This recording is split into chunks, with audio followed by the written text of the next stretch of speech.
छत्रपति शिवाजी के वंशज जो 6% बिहार में हैं, एग्जैक्ट नंबर मैं बता रहा हूँ 5.995%, जो कि श्री कृष्ण के वंशजों के बाद, यदुवंशियों के बाद सबसे बड़ी संख्या में हैं।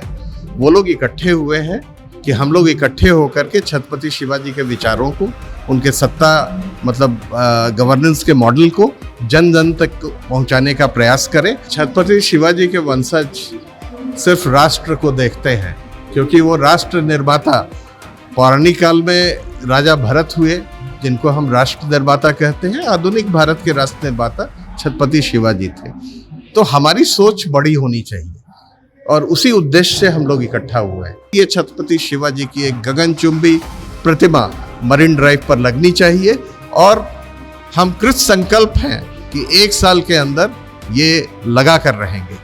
और छत्रपति शिवाजी की प्रतिमा मरीन ड्राइव में मैं पुनः कह रहा हूँ कि 1 साल के अंदर हम लोग स्थापित करके रहेंगे। नहीं, ये एक परिवार का आयोजन है। छत्रपति शिवाजी के वंशज जो 6% बिहार में हैं, एग्जैक्ट नंबर मैं बता रहा हूँ 5.995%, जो कि श्री कृष्ण के वंशजों के बाद, यदुवंशियों के बाद सबसे बड़ी संख्या में हैं। वो लोग इकट्ठे हुए हैं कि हम लोग इकट्ठे होकर के छत्रपति शिवाजी के विचारों को, उनके सत्ता गवर्नेंस के मॉडल को जन जन तक पहुंचाने का प्रयास करें और राष्ट्र निर्माण में एक योगदान दें। तो एक परिवार की एक बैठक है, आप कह लें, ये अनौपचारिक सा एक कार्यक्रम है। सर, आप भाजपा के बड़े नेता हैं, कई दिनों से पार्टी में संगठन में काम कर रहे हैं। अभी एक जो है देखा जा रहा है कि जो बिहार में नीतीश कुमार जी थे, अब उनको हटा करके भाजपा अपना सीएम बनाना चाहते हैं। तो क्या एक पीछे एक फील्ड आप तैयार कर रहे हैं कि जो पूंजी वोटर है, या जो आपने कहा कि दूसरी सबसे बड़ी आबादी, उसको भाजपा की तरफ शिफ्ट करने का?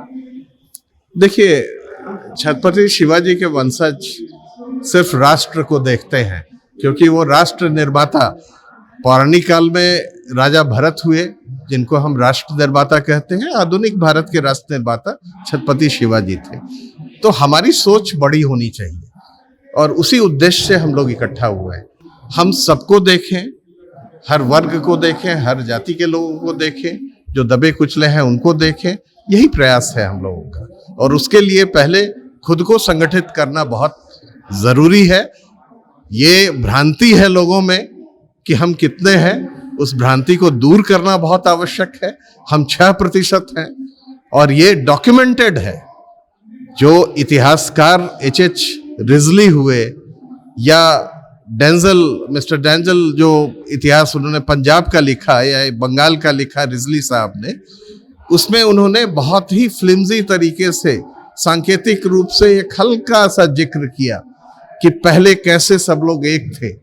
लेकिन अगर आप रिवर्स इंजीनियरिंग करें, वापस आकर के देखें और उन प्रदेशों से जहां से माइग्रेशन हुआ वहां जाकर के देखें, तो ये समझ आता है कि जिसे हम लोग अलग अलग करके देखते हैं, वो सब छत्रपति शिवाजी के परिवार के ही सदस्य हैं। तो जब बाप एक है तो बेटा अलग कैसे हो सकता है? तो हम 6% लोग जो छत्रपति शिवाजी के वंशज हैं, पुनः कहते हैं कि छत्रपति शिवाजी के विचारों को, उनके गवर्नेंस मॉडल को हम पुनः स्थापित करने का प्रयास करते हैं। और इसी क्रम में हम लोग चाहते हैं कि हमारे दूसरी पीढ़ी छत्रपति शिवाजी के बारे में जाने कि राष्ट्र के प्रति कैसे समर्पित होकर के कार्य किया जाता है। तो इसके लिए छत्रपति शिवाजी की एक गगनचुंबी प्रतिमा मरीन ड्राइव पर लगनी चाहिए और हम कृत संकल्प हैं कि 1 साल के अंदर ये लगा कर रहेंगे। और छत्रपति शिवाजी की प्रतिमा मरीन ड्राइव में मैं पुनः कह रहा हूँ कि 1 साल के अंदर हम लोग स्थापित करके रहेंगे। एक अंतिम सवाल है सर, ये भी राजनीतिक सवाल है। निशान जी को लेकर के चर्चा चल रही है कि उनको सीएम बनना चाहिए। तो मैं भाजपा से नहीं आपको देख रहा हूँ, आपको समाज से देख रहा हूँ, आपको क्या है? देखिए, निशांत जी तो एक पॉलिटिकल यूनिवर्सिटी में पैदा हुए, उसको कॉलेज ना कहें, क्योंकि 1990 से लेकर के अभी तक जो कंट्रीब्यूशन आदरणीय नीतीश कुमार जी का रहा है, वो किसी से छिपा हुआ नहीं।